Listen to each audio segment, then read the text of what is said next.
White Sox team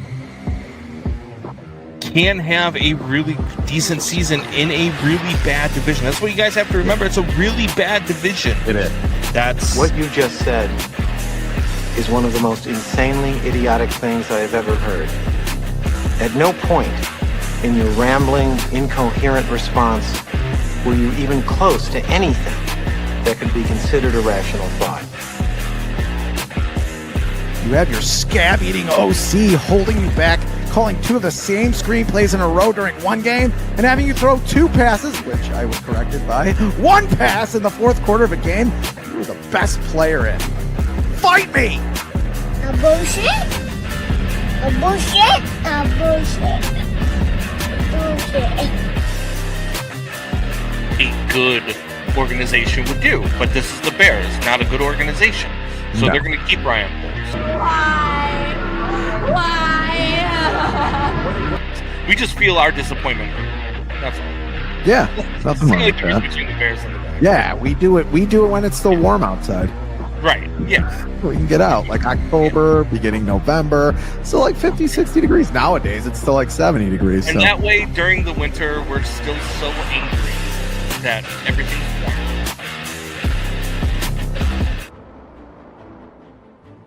Yes, we are live.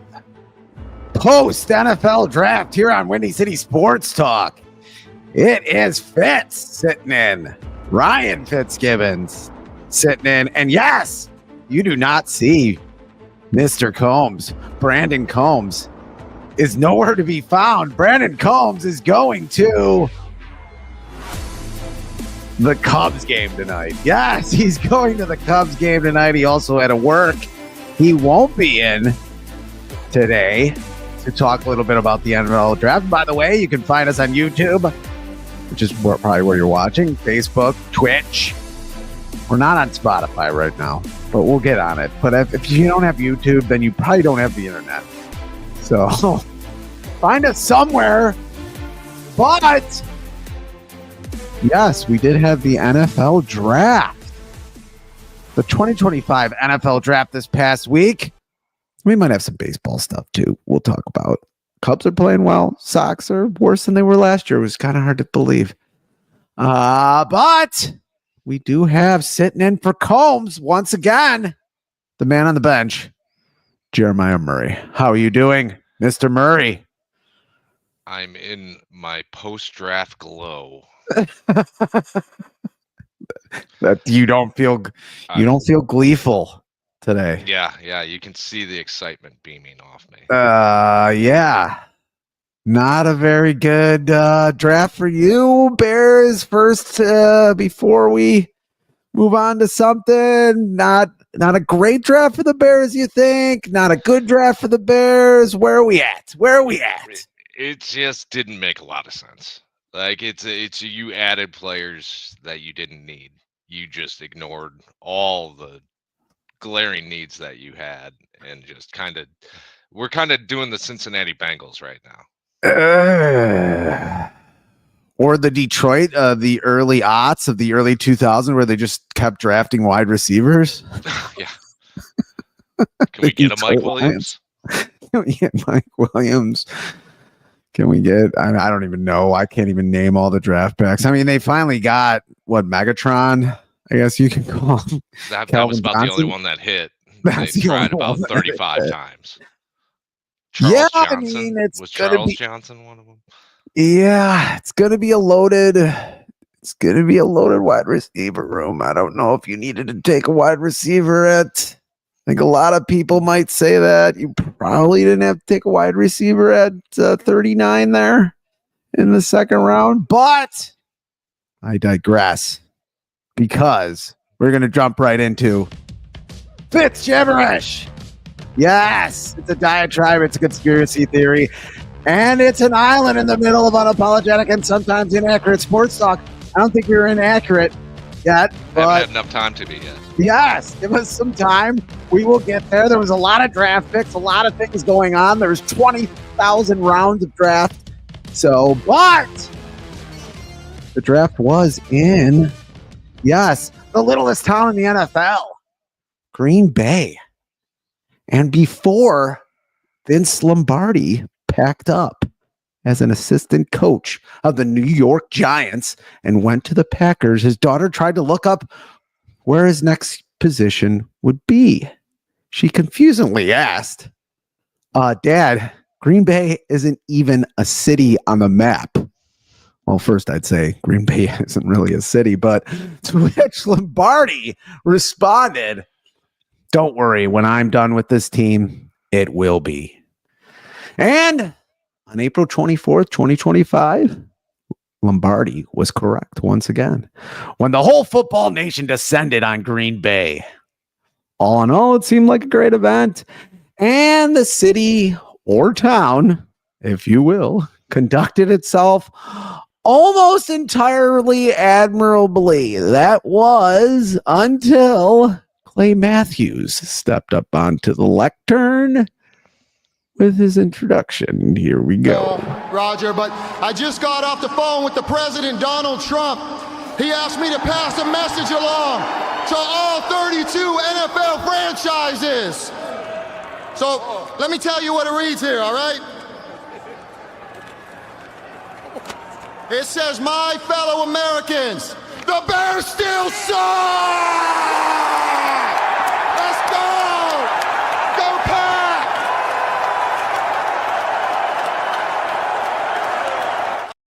Still anabolically driven, it looks like, Mr. Clay Matthews. You haven't lost a step, sir. That's kind of weird. Yes, there is only one problem with his statement. The Green Bay Packers, to start, ended the longest drought of any team to take a wide receiver in the first round when they picked Matthew Golden out of the University of Texas. You don't mess with Texas at 23 overall. And well, this podcaster does not think they have a great QB to throw to the guy. Yes, Jordan Love is a good QB, but he is not, and I repeat, he is not a great QB. I do not believe he will ever be one either. I think that's a fact. And my belief really doesn't matter either. He was down in yards, completion percentage, and even though he started 2 less games, he still had 11 picks again. This will be his fifth season in the NFL, even though I know he didn't start his first couple of seasons. But let's go through, why don't we, a list, Jeremiah, of quarterbacks in the NFL.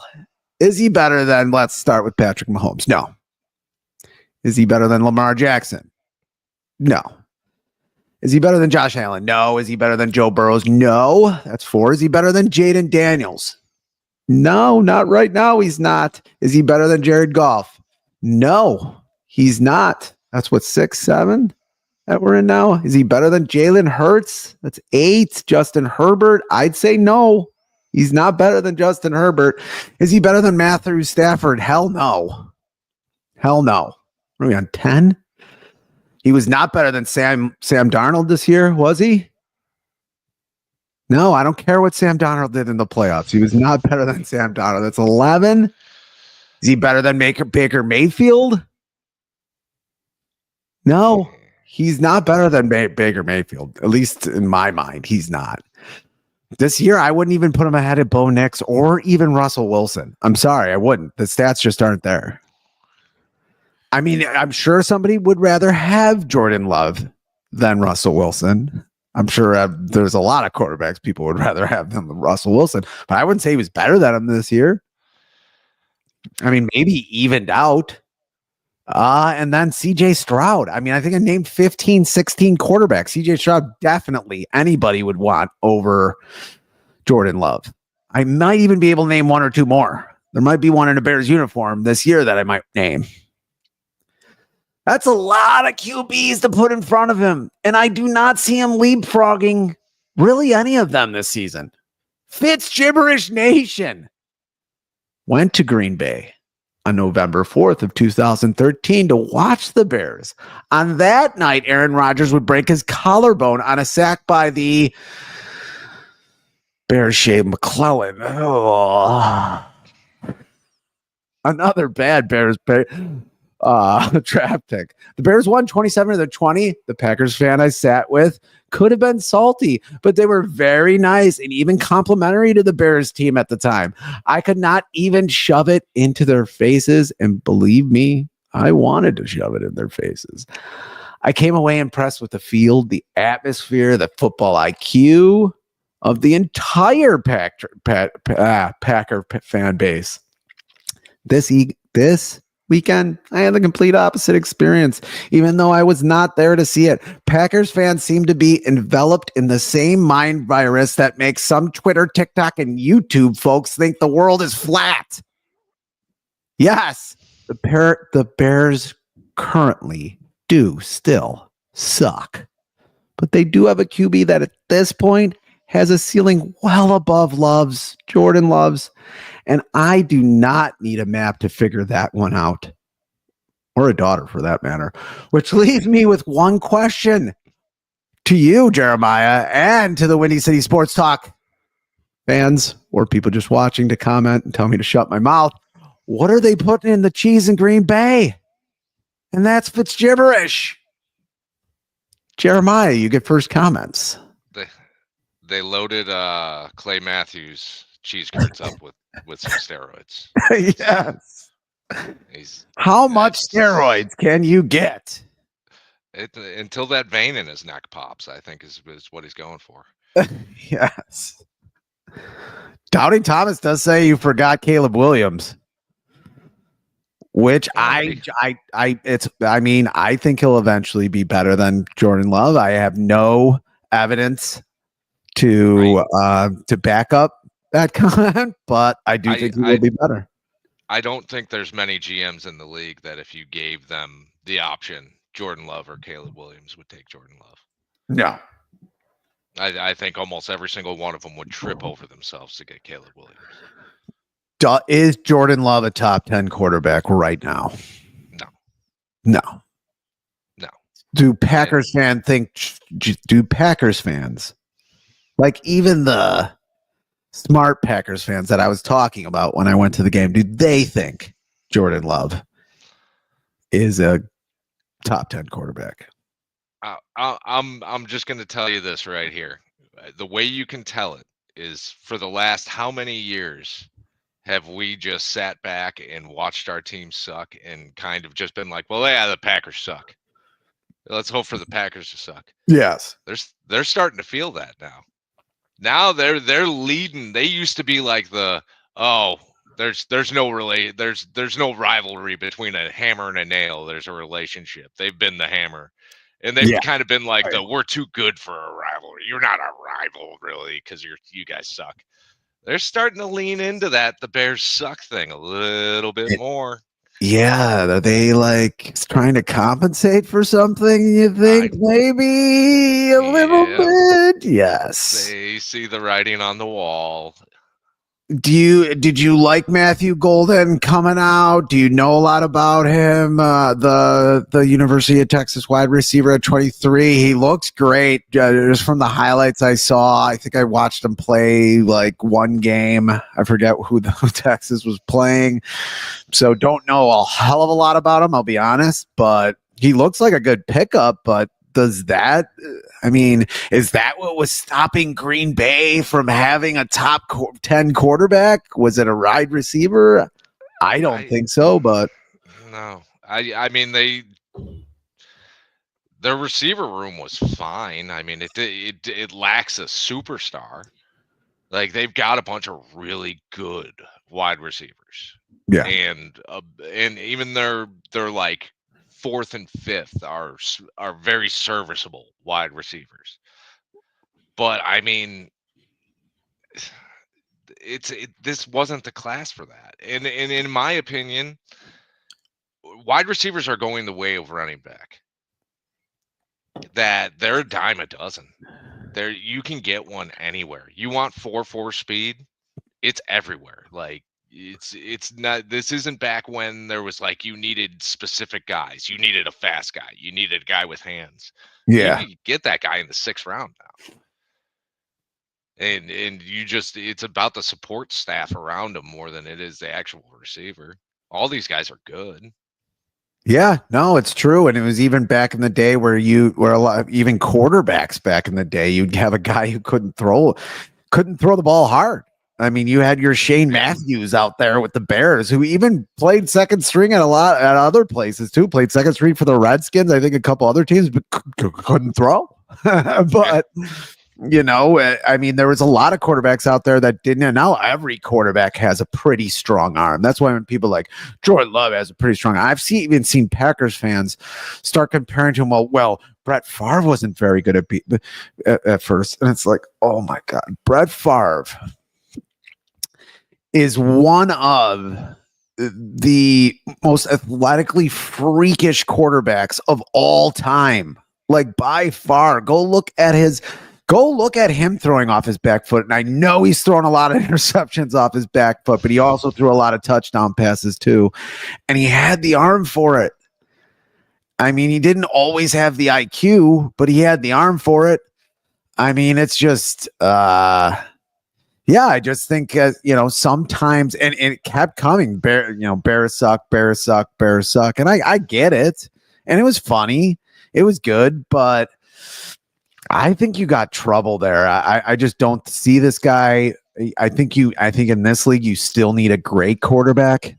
You need a guy who's top 10, top 7, I think, in this league. And if you don't have that at quarterback, you're in trouble. And do you want to go to the playoffs every year, or do you want to actually compete for a championship? Like, do you want to win the Super Bowl? Because a decent quarterback, the Trent Dilfer days are gone. Yeah. Because Patrick Mahomes is going to shred a Trent Dilfer.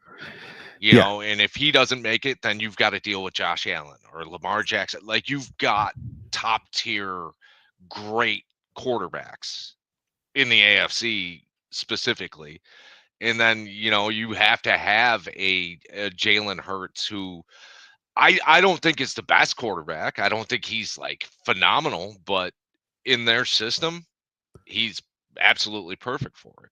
You need that rather than, I'll just, let me throw a Danny Werfel in. Yeah. I mean, even some of the guys I read out, Lamar Jackson, look at Josh Allen. He hasn't even made it to a Super Bowl yet. And the guy's incredible. And he hasn't even made it to a Super Bowl yet. Mary Shell Gibb says, Jerry, woo! I brought my fan base. There you go. But anyway, and Jared Goff probably does as much with his talent as he possibly can. And he's not even good enough to make it to the Super Bowl either. I mean, lost to Brock Purdy. I did not mention Brock Purdy, but I think some people would even put at least last year, they would put Brock Purdy ahead of Jordan Love. I don't know if they would necessarily now. Would you put Brock Purdy ahead of Jordan Love? I mean, maybe even. It's hard to say because of the Kyle Shanahan effect. Like, he just does such great things with him. And I mean, Matt LaFleur That's what I'm saying. I didn't even mention Matt LaFleur now. Isn't he one of the better offensive coaches in the league right now? Or he's like Kyle Shanahan light. Like, he's the same ilk. It's just, Kyle's been doing it longer. But I mean, he's going to get the best out of his quarterbacks. I mean, Brock Purdy, he's not a system quarterback. He's too talented to be a system quarterback. He's not just a guy. But he's not going to blow you out of the water. And the question is going to be, and I think we've seen it in San Francisco, when you need him to win you a game, can he do it? And I think the answer is no on it. Like, if you have to get on his back, is it going to happen? I really don't see it. Yeah, I don't either. I was kind of down on him, and then when he, got in the league, I didn't think he could make all the throws.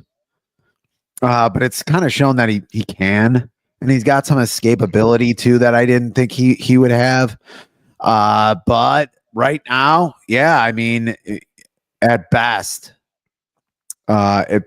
the verdict is still out on whether, he can put a team on his back, because there are guys who can put their team on his back. I just mentioned a few of them who still haven't, one's made it to the Super Bowl, but the other ones haven't. I mean, really good quarterbacks, Lamar Jackson, Josh Allen. I mean, these are really great quarterbacks. I mean, that haven't even made it to a Super Bowl yet, and with good teams around them too. And some people, I mean, maybe they were down on Jalen Hurts, but that ship sailed. I mean, Jalen Hurts, probably a great quarterback. I mean, I think we're going to say that when it's all said and done. What's your thoughts on Jalen Hurts? Before we get to the draft, I'm kind of like in between on Jalen Hurts. Like, I think he's I just don't want to call him great because I just don't know still. Like, this is good year, bad year, good year, bad year. Like, where are we going? Like, is he going to come out next year and look like he did last year? Or is he going to look like he did the year before? Where it's kind of like, okay, when you ask this guy to actually play quarterback, he can't get it done. I think he's going to be a quarterback that you can win with, though. And when I say win with, I mean he's one of the ones that can take you, obviously, and win a Super Bowl. Because that guy's just got something that a lot of quarterbacks don't have, and that's that drive. There's something about him everywhere he's gone. You look at his college resume, you look at his pro resume, he just finds a way to get it done. Yeah. But but we digress totally, because we do have Doubting Thomas does say Jalen Hurts isn't winning games for you by himself. I guess we haven't really given him a chance to. I mean, he's always had a really great team around him, so we really haven't given him a chance. So, I mean, I wouldn't put that against him. He sort of won that Super Bowl. His best 2 games probably of his career were in 2 Super Bowls, right? He outplayed Mahomes in that first Super Bowl. Yeah, and in the second, Holmes was not good in this past Super Bowl. Yeah. So, he's shined brighter than him in both of them, but they've built the infrastructure there now that it. Yeah. Wouldn't you like to have the problem that you don't need your quarterback to go out and win you the game? You just win the game. Yeah. Yeah, he's definitely not a Trent Dilfer, though. No. I mean, the guy can throw, the guy can run, even though he was hurt most of the year. And Doubting Thomas does have the Shedeur Sanders profile pick today. Oh, you played his comment too early then. Okay. He had to sit in the comment section for at least 4 more rounds. Yes, exactly.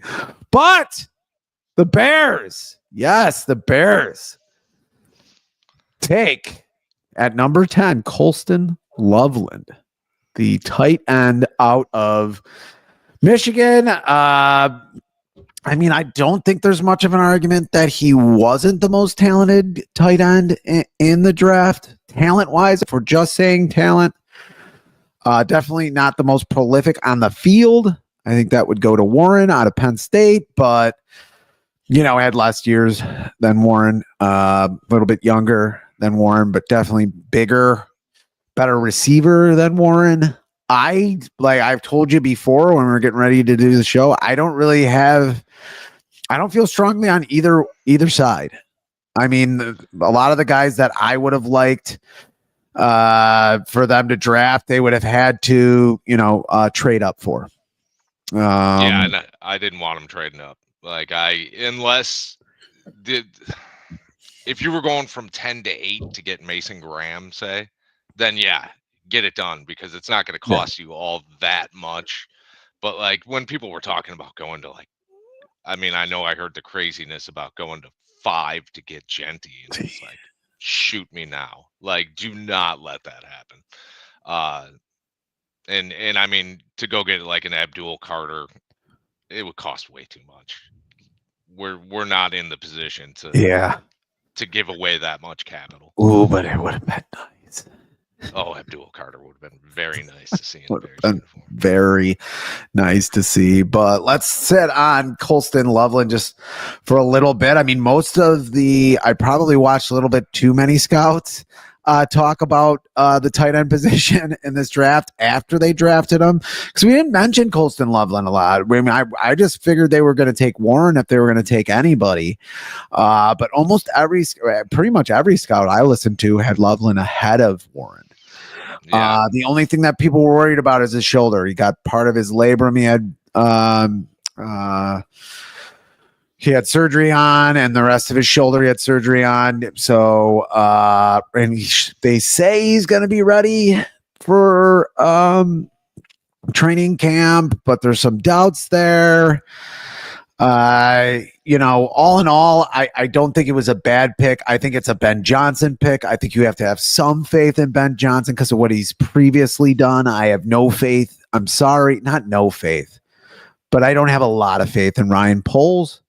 If this was a Poles pick, I think he takes Warren if this is last year and they wanted a tight end to start. But what are your thoughts totally on Colston Loveland? Well, I think he was. I agree with you that a lot of the experts that you hear had him as the better tight end, and when you talk to just random college football fans, they were like, "It's Tyler Warren. It's Tyler Warren. You got to go with Tyler Warren." Tyler Warren also has a lot of the same attributes as Cole Kmet. Like, you basically already have a Tyler Warren. What Colston Loveland offers is just a kind of a different skill set. Like, he is more of the all around, I'm going to catch the ball, like big body tight end that you would need besides Cole Kmet, who may not be long for this team. Because I mean that pick for me, like, who's the backup tight end in Detroit? Yeah, exactly. Nobody really knows. And it only took about a minute in the press conference, a minute of Ben Johnson talking to mention Sam Laporta, which is the starting tight end, the giant tight end who is more of a receiving tight end, but can block too. No one's saying Colston Loveland can't block as well. You don't take a tight end at 10 that can't block. Oh, you got to do everything at 10. Yeah, he better. Or it's just a really bad tight end draft and you needed a tight end. But I don't see a lot of scenarios where you don't have that. But yeah, I mean, Sam Laporta, you mentioned him almost right away, as this was also a character pick. It wasn't just a pick, for the guy, for his skill set as well. They're going to say that a lot in the draft, but it seemed like Ben Johnson meant it. Even though he's starting to age rapidly, the man, he looked tired. It is scary. Take a nap, dude. But he's starting to look like a raccoon. But yeah, all in all, I just don't think there's a lot to talk about that. They did only what they were third or fourth in running a 2 tight end set in Detroit. I think they were third. So they need 2 tight ends. I mean, you're basically paying less than $20 million. I would say we'll see what Colston Loveland makes per year. But you're basically paying less than $20 million for 2 damn good, what should be 2 damn good tight ends. I don't think that's a hell of a lot. There's some tight ends making $20 million a year right now, just all by themselves. So and you just need Caleb to throw him the ball. Yeah. Like, that's because if you go back and watch a lot of last year, Cole Kmet was wide open a lot. Like, he was standing in the middle of the field with no one around him, and Caleb just didn't throw him the ball. And I don't know if that's something internal, if that's something that they've diagnosed, but that ball was not going to him. And he was, I mean, we were talking about before the show was, his Rome getting open. That was a problem for the Bears last year, that I think when you looked into the deep stats, that they weren't getting open. Their receivers were not creating a lot of separation. Yeah. He was, because I think teams keyed into it at some point, that they were like, well, hell, I'm just going to go shade my coverage away from him because Caleb's not throwing him the ball. So, I mean, maybe that's something where Colson comes in and they work and get together and become something where it's like that's that safety valve that a tight end is supposed to be for a starting quarterback in the NFL, especially a young quarterback. Yeah, Like and that's supposed to be where you go. you did have an offensive coordinator in Shane Waldron who wasn't really scheming well either. Who? Exactly. Who the We hell don't is talk that? about him. No. Yes, we don't talk about him anymore. Yeah, I don't want to talk about him either. But I mean, there wasn't a lot of looks to commit, and even when he was open, he wasn't going to him. He was focusing in on a lot of receivers, whether that be Odunze that you were just talking about, and it seemed like Odunze wasn't getting a lot of separation. I don't know if that was because of an injury. I don't know if that's because defenses, like you said, were keying in on him a lot. Because it looked like, DJ Moore was getting open. Keenan Allen somewhat was when Keenan Allen got healthy. Keenan Allen doesn't really get a lot of separation anymore, though. He's getting older. He's more of a possession receiver at this point. But yeah. And since you mentioned Odunze, the Bears did have a very high second round pick. And I think we're going to go there now. But I mean, yeah, and I don't know who you wanted in the second round, who you were looking for in the second round. Particularly, I would have liked somebody on the defensive side of the ball. I think a lot of people were looking for somebody on the defensive side of the ball in the second round. And I think one of the better groups that the Bears have is at wide receiver. You have a first round draft pick. You have a former first round draft pick who you're given 20 something million a year. I don't remember DJ's new contract, but he's definitely getting, 20 something million a year. And you have a pretty good wide receiver, 28 million a year. There you go. This is the pick I don't get. This is the pick for the most part. I just don't see a lot of argument here. That's Luther Burden the third. There's two more. There's more. Who is taken 39th overall. That's a very high pick. And yes, he's very good. But like you mentioned, there's a lot of very good wide receivers in a lot of drafts who can do a lot of different things. He is very sudden. His skill set is very sudden. Now, Doubting Thomas does say, in Ben Johnson we trust. In Ben Johnson, do we trust? It's just, wide receiver would be the last room that I would be looking at on this team. I mean, it would be the last room. Even the defensive backfield, that's been very good. I would have liked to see even a safety here, because I don't know if Jaquan Brisker's brain still works. Even a defensive tackle here, which they did get in the later rounds. But Luther Burden, what? In a vacuum, both of those picks make a lot of sense. Like those are two very good players. Like, I'm not bashing these players when I say that I don't like this draft for the Bears. But if you get an edge in the first round, I'm doing a backflip for Luther Burden. I'm saying, hell yeah, you made a great pick because you got that edge in the first round. And now we've got a wide receiver that was a top 5 Heisman candidate going into the season last year. I know he had a lot of it was a bad year for Mizzou football if you weren't watching, which I don't know anybody that was, but yeah, Mizzou wasn't very good last year. No. And their offense all struggled. They had another kid start that kind of went off, and that made Luther Burden just kind of the afterthought in the system. And from everything I see, he's a very mild-mannered, kind of like quiet guy. So I don't think he might be the type to get in the way. I see a lot of reports that he's a diva, but from everything I've read about him and from like local reporters and whatnot, he's just a down to business type of guy. Like he didn't get drafted in the first round, went and did a workout. got drafted in the second round, immediately after went and did a workout. Like this guy is about business and comes from East St. Louis.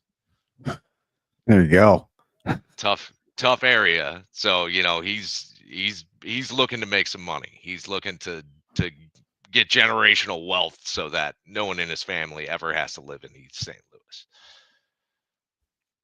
But with both of those picks combined together, I just don't understand it. Like, I think if you take Colson Loveland in the first round, you got to take an edge in the second. Like, you've got to address the trenches. That we do not get pressure on the quarterback. The Bears did not pressure the quarterback, and that splinters out to your corners and your safeties. They got to cover these guys forever because you're not getting to the quarterback. And I just don't like we've got guys that are just guys there. Like, we have Montez Sweat, who was a shell of himself last year. Yeah, you might And have been hurt. now this. Yeah.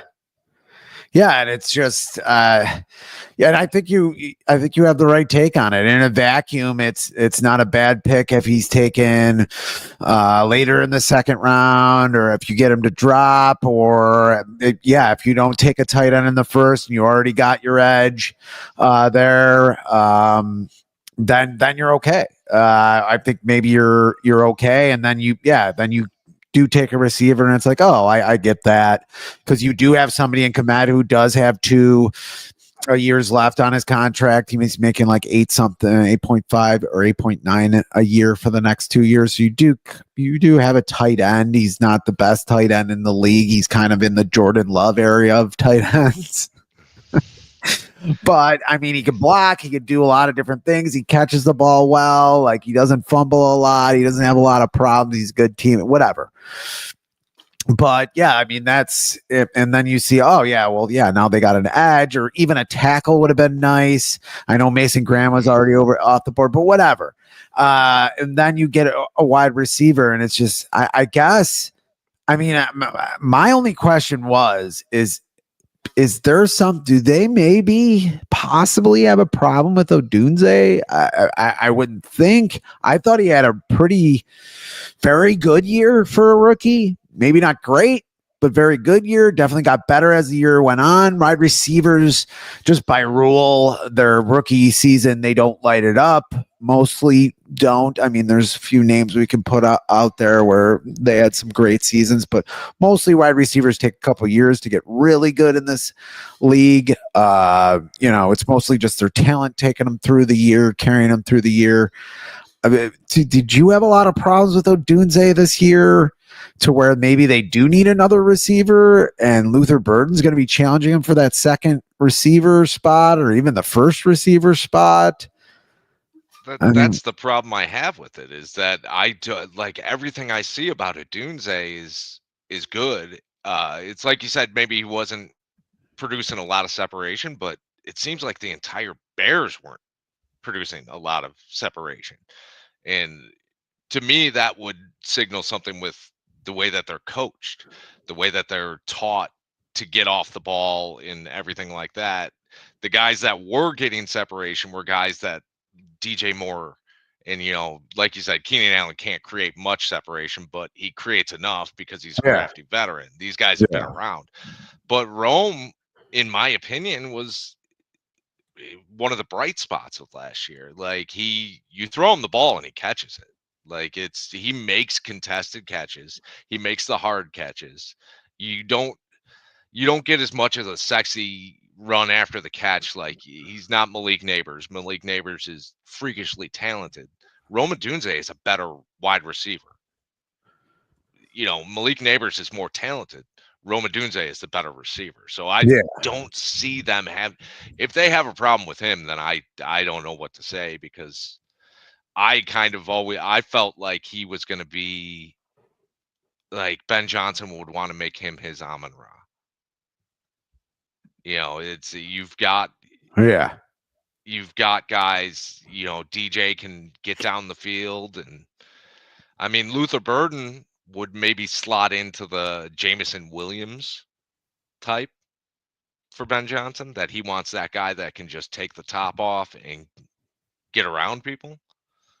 But I mean, you could find those anywhere. Like 4th, 5th round, you can find a guy that's crazy fast. But with the 39th overall pick, you select at a position where you've just got a bunch of guys. And it makes me really wonder, like I was saying to you earlier, does Ryan Poles actually make the picks? Like, is he making these picks, or is he just kind of like, I'm going to sit next to my coach and let him do it? Because look at all the previous years, there was picks that you were like, huh? What? Like what? And when you're in Chicago and you hear, huh, what? It's got Eberflus written all over it. Yeah, especially when they were taken, and I'm not saying these are bad players, but when they're taken, Jaquan Brisker, Kyler Gordon, when there was guys who were offensive linemen who are beasts now. Cam Jurgens was taken, I think, right after Velus Jones. I think it was Velus Jones. It was either Velus Jones or Kyler Gordon. He was taken right after. Cam Jurgens, ends up taking over for the Kelsey brother, and wins the Super Bowl with Philadelphia. And the center was of real need. Now the Bears don't need a center now. They got their center, but I thought a big need, and obviously I've said it, and I freaked out about it enough here. I thought was offensive line. I mean, I really thought that that there was that they had a chance to get a good offensive lineman. I mean, I still think that this is a below average to maybe average offensive line until I see something. Tooney is 32 years old. Who's the other one? Joshua Jackson. Is it Joshua Jackson that they got from the Rams? Yeah. Used to be on Detroit. Ben Johnson knows him a lot. He was hurt last year, so I don't know how much of a known commodity he is. It's still sort of, I mean, Braxton Jones is hurt. They're not saying anything about him, whether he's going to be ready or not. So I just thought, if they could get a left tackle, that would be great. And I know a lot of left tackles came off Campbell and then Membu, who me and Combs liked. They were both off the board. I get that. But I thought they might even go tackle here on the 39th pick, but they waited, and that's called foreshadowing. Really bad foreshadowing, but bad foreshadowing anyway. They waited until the 56th pick in the draft out of Boston College, offensive lineman Ozzie Trapilo, whatever. I'm going to call him Trapilo. Whatever. I don't know who Shane. Who's the wrestler that announced him? But whatever. They went with left tackle, right tackle, sort of a swing tackle out of Boston College with the 56th pick in the draft. Another second-round pick. They did trade their 41st pick in the draft to Buffalo. They do get a 4th-round pick to fill in next year for Tooney, who they got from the Chiefs. They gave up their 4th-round pick in 2026 for Tooney, who's going to be, probably their guard, but backup left tackle. He played left tackle for the Chiefs a lot last year. But anyway, they traded that to Buffalo. They also got a 6th rounder, I think, this year from Buffalo. And they got Ozzie, and they got this kid from Boston College. A lot of positives here. I pulled up their scouting report. Well-rounded, active, skilled, hard fighter who utilizes independent hands. I've had independent hands. Independent hands. You know what? We're from the south side of Chicago. We know all about independent hands. Yes. Builds his house at his spot in pass protection with a quick, responsive anchor. All right. Shows a firm grasp of space. Yes. I don't know where else you would build a house. I mean, really. Solid burst and quickness, shows some stiffness or some of his negatives, thin margin for error, opens his hips and shoulders in protection. Consistently gets too far upfield. So pass protection, probably a question mark for him. But played mostly tackle, right tackle though. 24 games at right tackle, but 10 games at left tackle out of 36 career starts. He played one each at a guard. I did get a text from Combs who said he'd be a guard, but I don't know. I don't see why he'd be a guard. It seems like this guy's a swing tackle who's just going to back up at least this year. Maybe he fights for a position over Amagaji or fights for left tackle position. He's pretty tall, isn't he? Yeah, 6'8". 6'8". That's not an ideal guard. I mean, I know that's a lot of that has changed. 6'8", 316. Wingspan 81 inches, 40-yard dash. Let's not even talk about that. But yeah, 6'8". Yeah, I wouldn't really put him at guard. Can he play guard? Yeah. Remember, we don't have the tall. Like Caleb Williams isn't short, but he's not 6'5". He's not a big guy. That's saying you don't want to be putting 6'8" guys in front of him so that they can't see the field. Yeah. No, yeah, guard. That's a good point. Yeah, I mean, he's 6'1", barely. Yeah. And yeah, you don't want to put him there. A lot of people had Caleb Williams at 5'10", but he's not 5'10". He's Danny DeVito. Yeah, exactly. I did want to get to a comment. Megan TV said, Dad wants you to mention that he was saying these things about Komet all season, last season. So my dad agrees with you, Jeremiah. You don't want him on the wrong side of you, as you know. I know. I grew up as a honorary member of the Fitzgibbons household. So yes, you did. I've known when to get the hell out of the way. But yeah, yes. First to report, Mr. Fitz was first to report on Komet. Yes, he was first season. Reporting out there. And then Downey Thomas says they're going to play Burden out of the slot, I guess. Yeah, I mean, that's what he looks like. He's 6 feet tall, but he is, he's over 200 pounds too. I mean, I get all that, but you can get a slot receiver. You can get one. Like it's not about the player. It's about the place you took him. He's a fine player. He's a great athlete.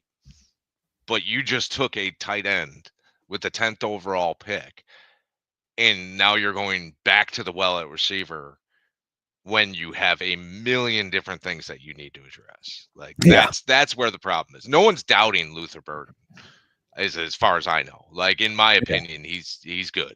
He would have been in the first round if he had the same season he had in 23 and 24. I mean, he would have been first rounder for sure. A lot of people have said, and looking at the stats, that's true. And looking at the highlights, it's ridiculous. He jumps off the screen on the highlight. Like I said, very sudden athlete, like just has those muscle twitch fibers going.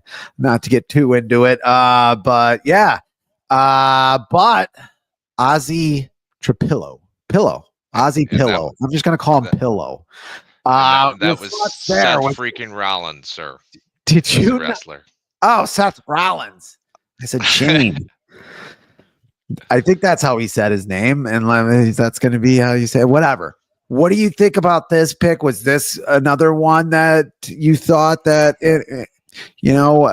all by itself is a good pick? Or did you like this pick? What I'll say is, first off, I'm not going to pretend like I'm an offensive line expert to know, but it seems like they keyed this guy in. So like everything I hear from, a lot of former players and coaches is that you just look at footwork and technique, and that's what's going to guide a lot of these guys in their NFL career. So there must have been something about this guy, even though, Ryan Poles, not a great track record on drafting offensive linemen thus far. No, and he was an offensive lineman, so that's which is kind of scary. He wants a bunch of guys like him that are going to be the last cut every year. But there's something about him that they liked more than other guys, which is why they went, and moved back. And it's I don't know. All this movement they drafted the 10th overall pick, and every other pick in Yeah. the rest of the draft was not their pick. No, yeah, they traded with the Rams. They traded with the Bills again.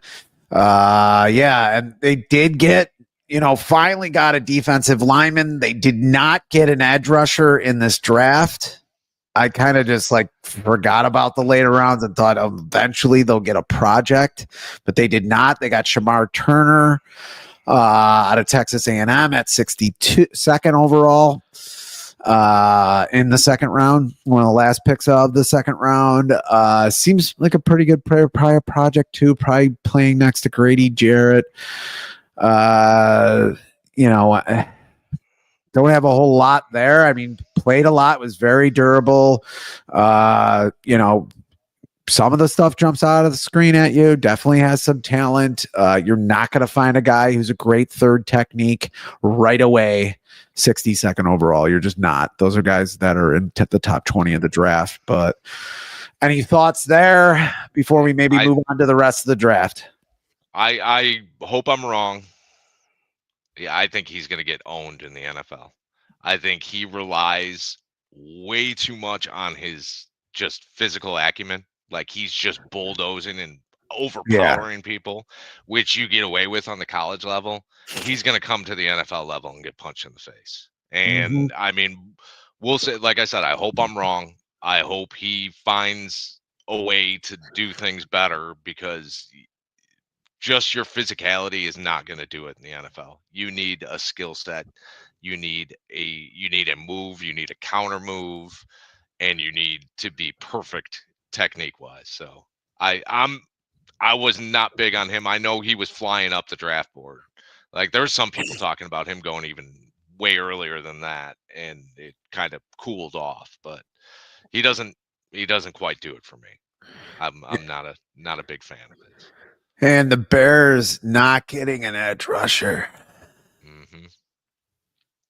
They sort of bought one in the offseason, but yeah, and give me any edge rusher at that pick. Just give me one. The Bears didn't block it. They didn't. They gave up a lot of sacks. This is what you don't want to do in the NFL. You don't want to give up a lot of sacks and not have that many sacks. You don't really want your nickel corner being the guy who's doing the sacking all the time. I know a lot of people blitz the quarterback with their nickel cornerback. I know that's a thing, especially now, but you don't want that to be your biggest sack threat on your team, but it was. Go on. We didn't have a player in the top 40 of pass rush percentage. Like top 40. I think Montez Sweat clocked in at like 42 or 43 or something like that. Like somewhere in the 40s. And then after that it just fell off a cliff. We don't get pressure on the quarterback, and I don't know why in that spot you take a defensive tackle. Like, just give me an edge. Yeah, I mean,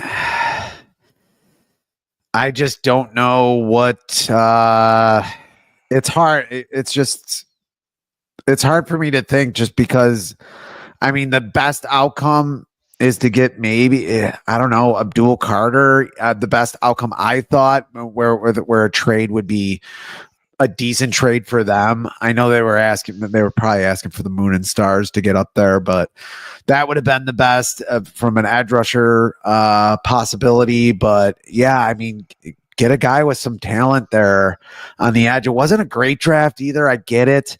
And it kind of sucks that there wasn't better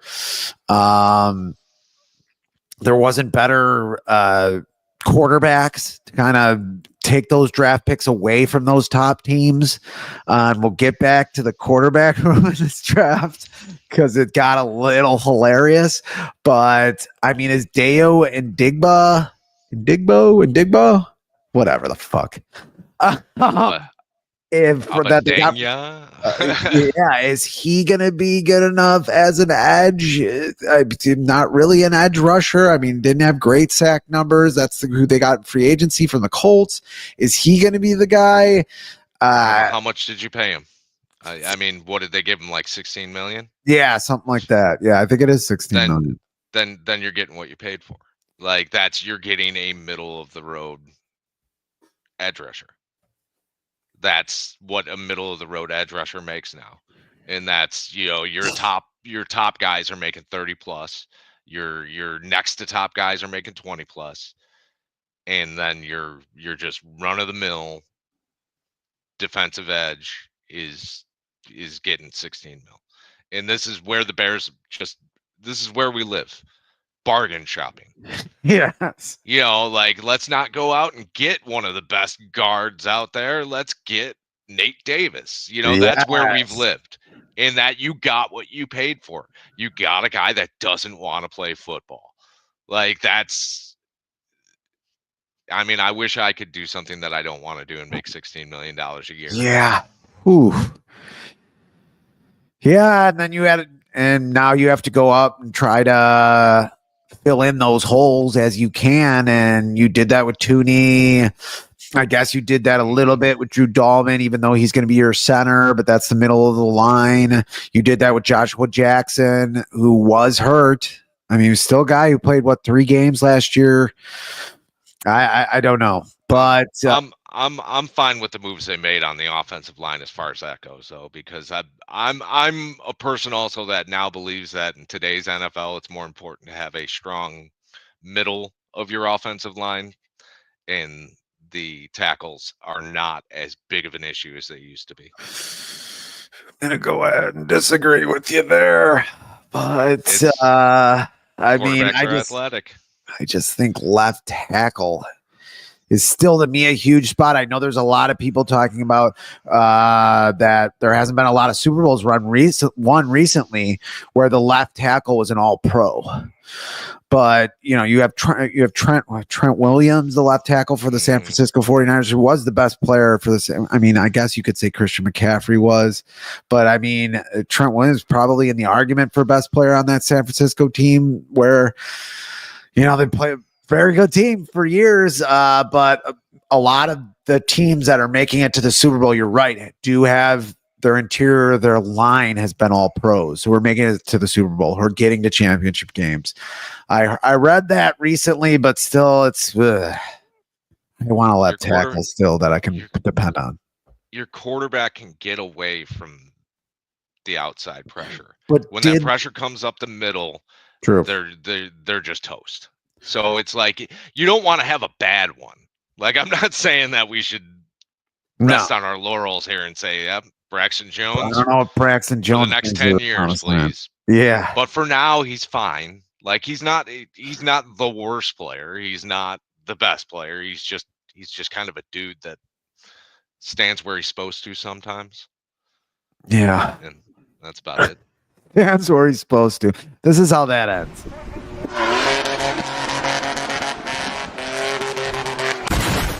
Throttle the whole time.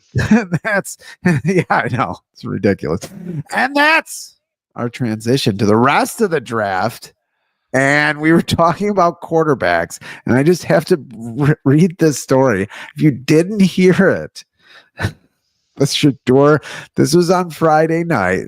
I know Shedeur Sanders was already taken after this, but Shedeur Sanders free fall included a Friday night prank call from someone who claimed to be Saints GM Mickey Loomis, with Shedeur explaining on Saturday that the call came to a phone he received directly from the NFL. The question comes, who leaked the number? If Shedeur's version is accurate, it means someone connected to the league or one of its teams mishandled the information that opened the door for someone to get to use it.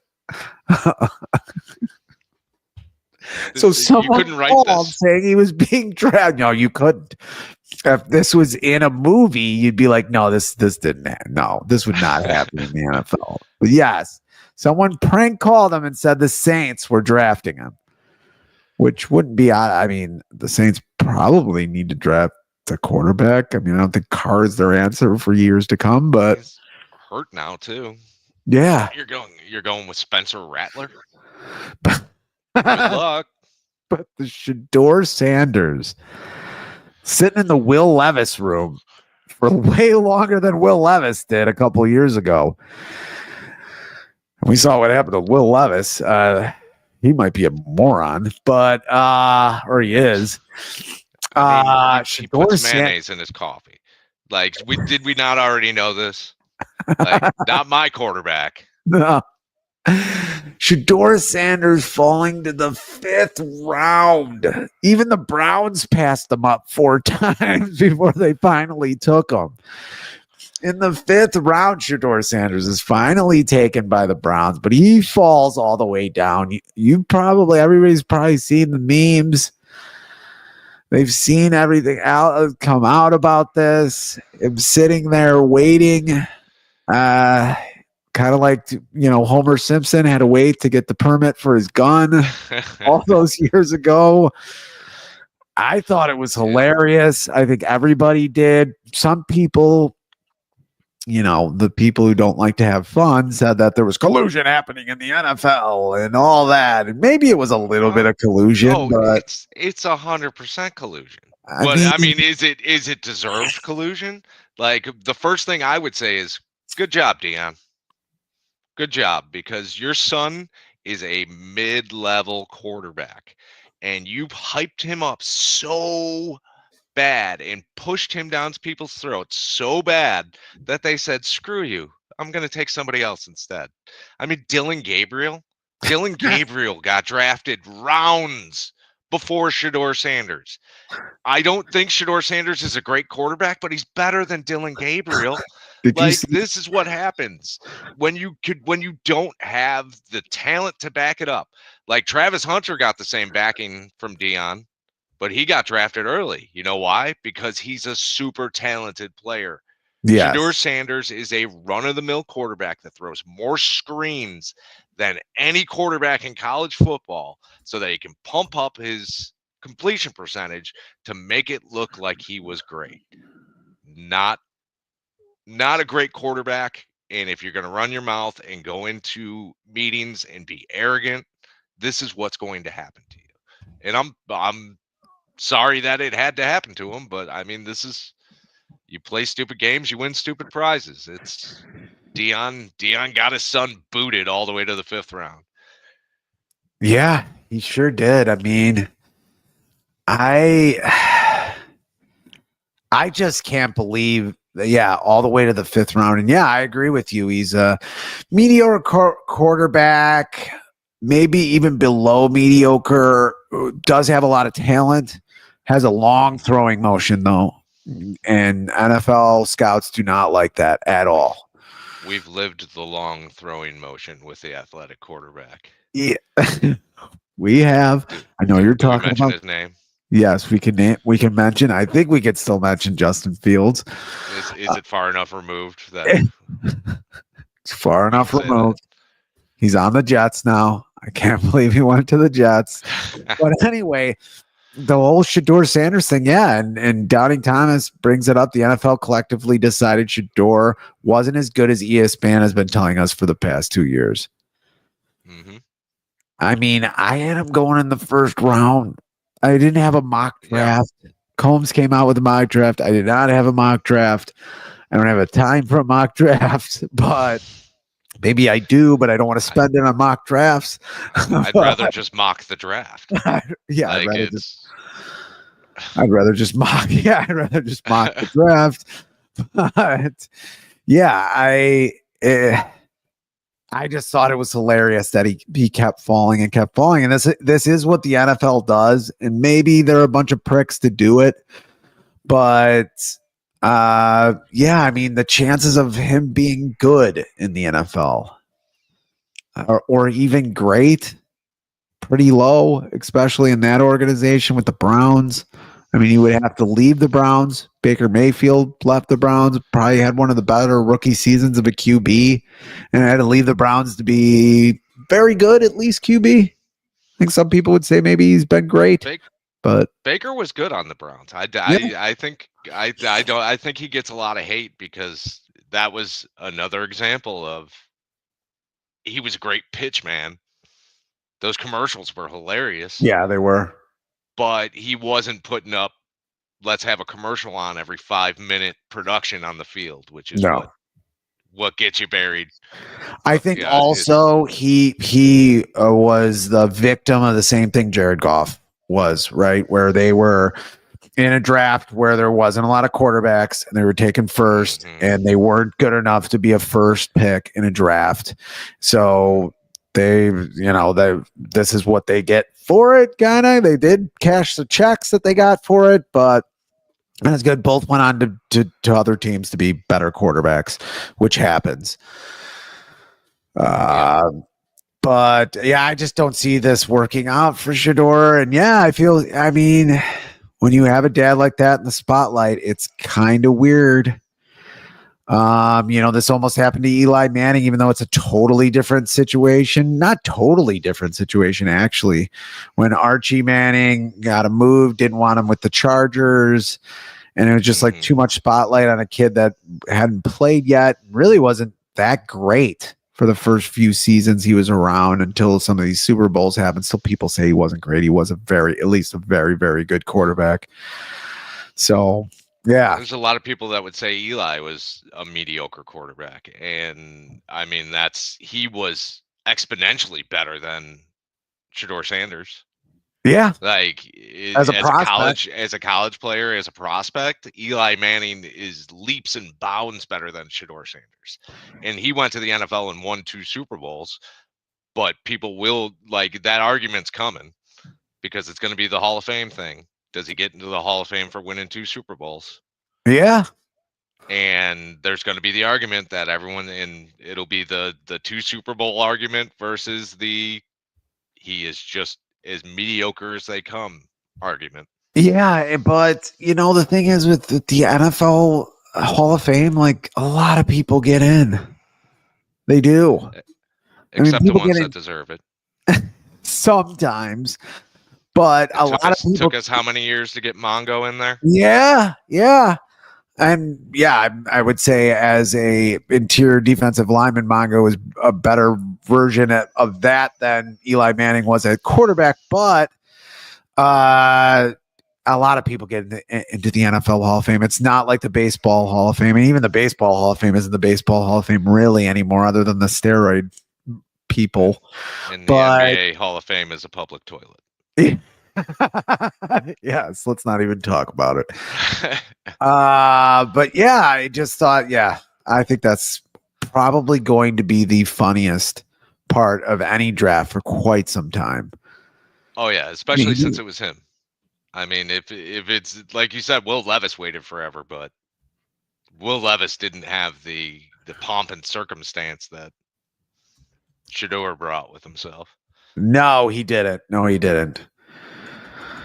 Yeah, I mean, I'd say the only one is probably Russell Wilson's draft girlfriend. Well, anything Russell Wilson does. I mean, if anybody has seen that, if you haven't seen it, I'm trying to bring it up here. You could just bring up his Danger Witch commercial for Subway. Okay, not that, but yes, the draft girlfriend. There she is. They are no longer together. But I don't care how many times I see it. Could be I'm still gonna laugh like that every single time. Like you cannot see that picture. Like that's photoshopped, right? She looking at the watch. But anyway, who won this draft for you? Do you have any team who won the draft? I don't think the Bears won the draft. A lot of people had Colston Loveland as an A. He wasn't a good enough player to drop. I'm not a good enough player, just not a good enough position for me to give them an A. If someone dropped, like Mason Graham drops to 10, which he almost did, then maybe I give the Bears an A+ there, but he didn't. So I think overall there really wasn't anybody that separated themselves. Like I just don't think there was enough truly great players in this draft to do that.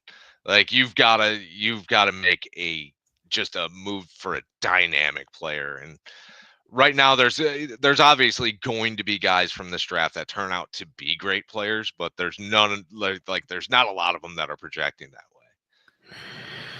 Yeah, I felt the same way about it. I mean, I think one team in particular, I don't have a team that won. I mean, I can't wait to watch Travis Hunter play in the NFL. I mean, I just can't.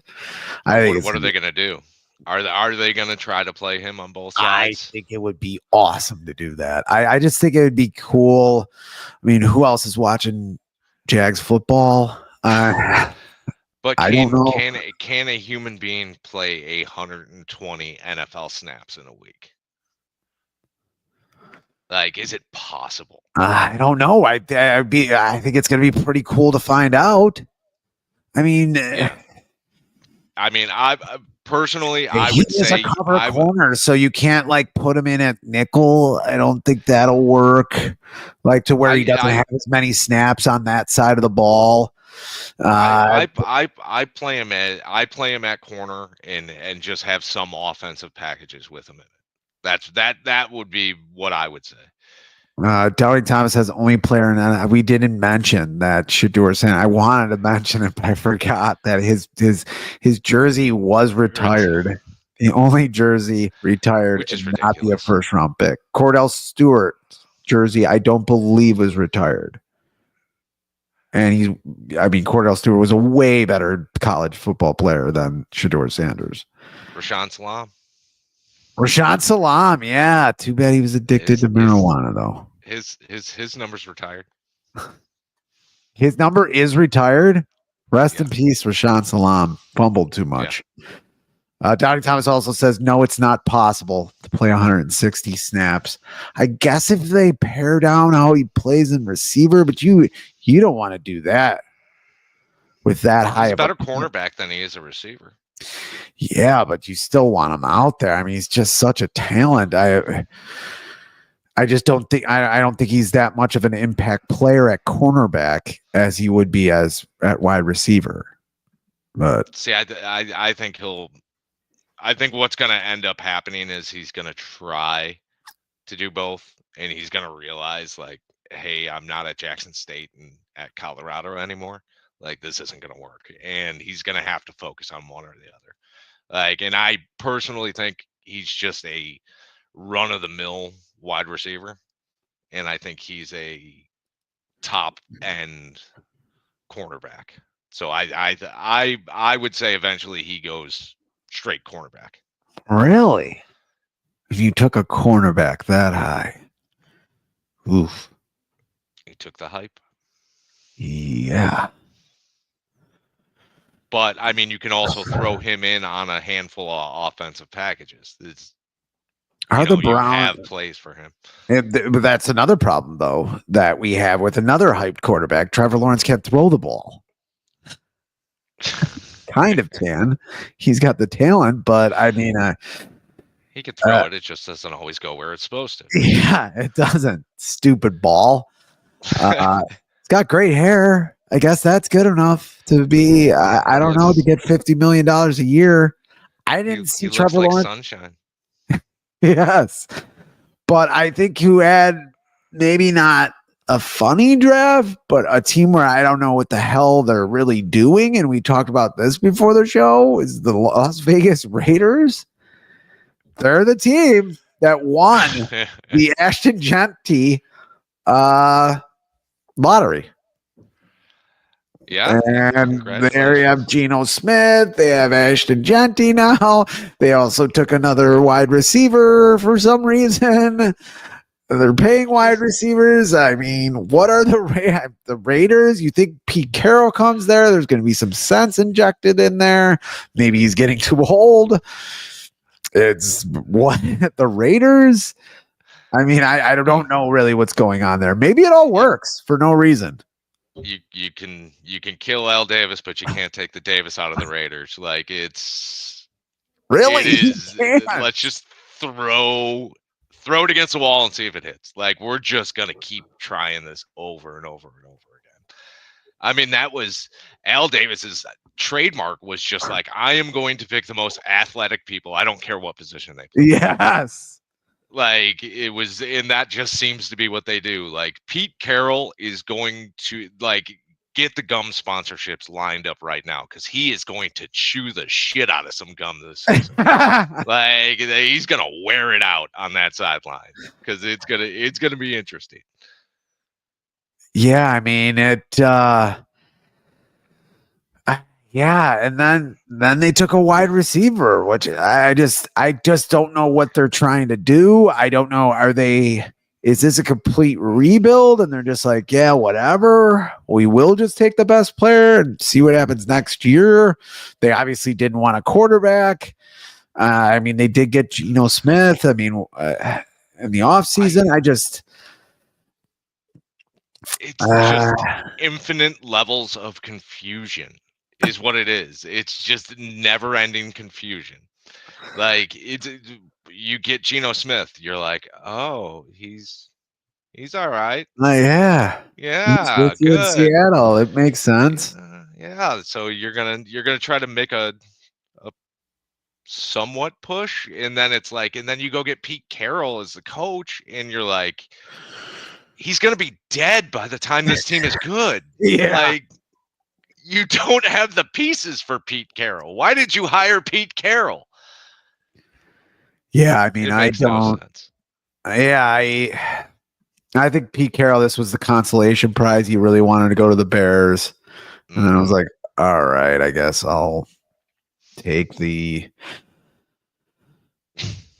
Raiders job. I mean, it's just, and then I don't know if he's in the rooms with these, talking to the GM there. Who's the GM? I don't even know who the GM of the Raiders are. Do I need to know this? Probably not. Tom Brady? Does Tom Brady just do everything now?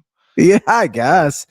And then Tom Brady's involved there too. Yeah, I forgot. That's a whole nother wrinkle. Yeah.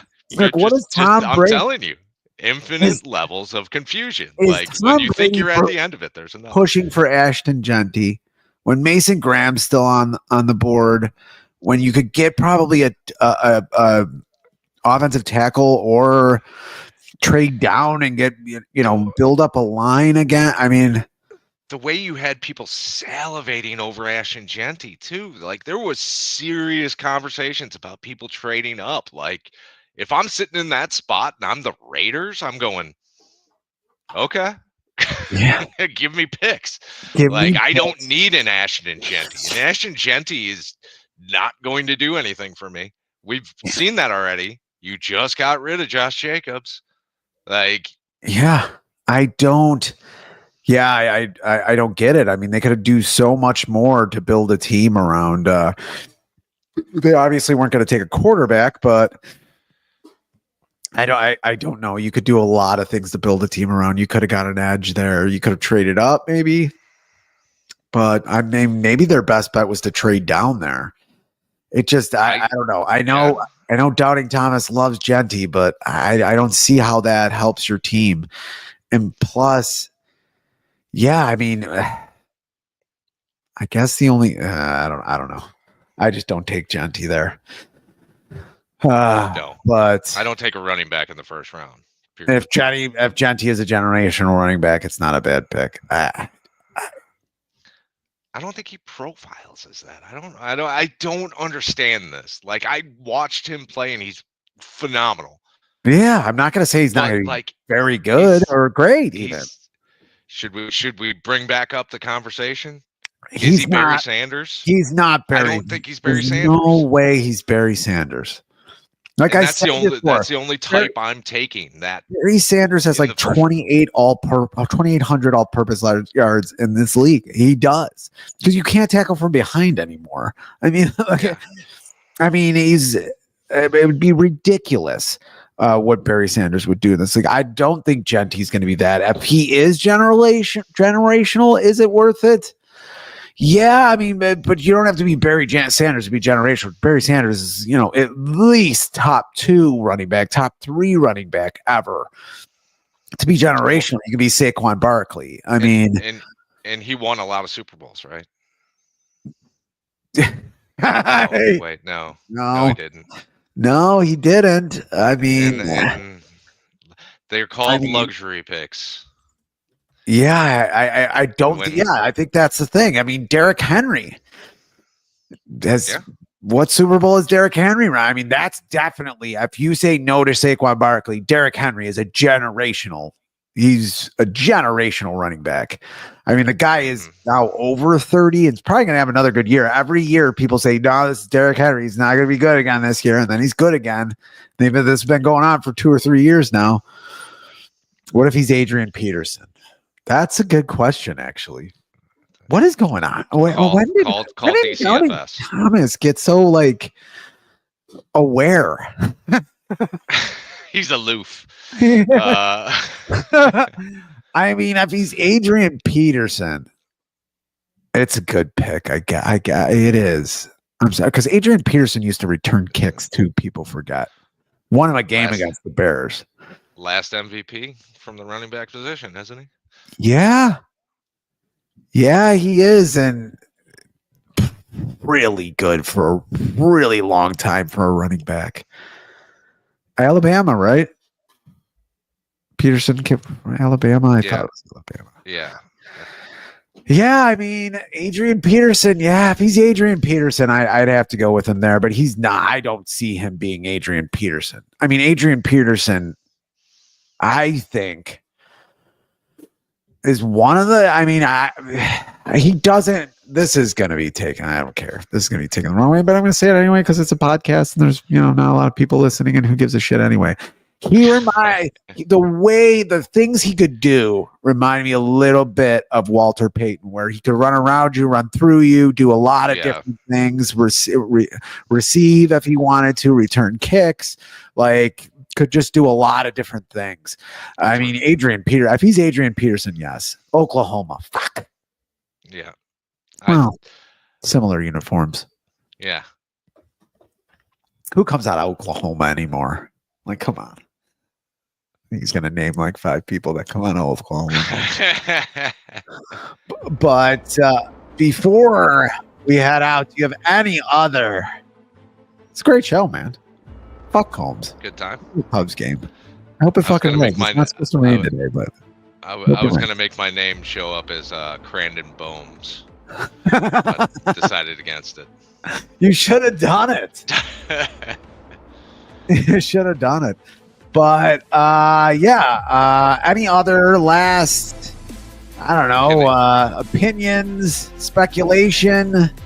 Can I give you a great Mongo McMichael story? Yes. That he told at Bourbon Street when I went there for a Super Bowl.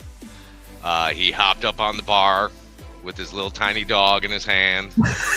And he said, when we were in the middle of our Super Bowl run one year, Ditka comes in that locker room and he's got a little blue duffel bag hanging next to him. And he said, guys, you guys show so much testicular fortitude that I wanted to show you that I could do the same. And he says, Ditka reached in that bag and pulled out a live raccoon just squirming around. And he pulled down his pants and let that raccoon latch onto his dick and just stood there and didn't bat an eye. And then he looked down and he poked that son of a bitch in the eye, let it release and put it back in the bag. And he said, now, any of you got the testicular fortitude to do that? And he said, McMahon, you all know McMahon, right? He stood up and said, I'll do it, coach, but you got to promise me not to poke me in the eyes afterwards. So I thought I'd share that in honor of Steve McMichael's passing and just That's being great. With the little dog. He was the Mickey Rourke of ex-football players. and I mean, I don't know if you ever got a chance to interact with him, but like, no, I didn't. But he was funny even before, even through the years. I mean, I know this is before the ALS, but he was funny into his years. Mm-hmm. And he would engage with everybody. Like he would go there and just talk to everybody the whole time. Yeah. Doubting Thomas says, great show, gents, and you somehow did it without talking about the WNBA. Somehow. Well, we're talking about it now. You want me to sneak it in there, Doubting Thomas? Yeah. You want me to talk about the Mystics and their draft picks this year? Please, let's not do it. Please, let's not. Let's not. I'll play the Bill Burr clip again. No. But that's all the time we have this Sunday. Jeremiah, thanks again for sitting in. Thanks for having me. Yeah, for the post-draft coverage. Came off the bench with like 3 hours before the show, ready to go. Definitely more draft knowledge than I had. I mean, I read some stuff. But anyway, yeah, so that's the end of the show. Tell your friends. Tell your neighbors. Tell your enemies. Thank you.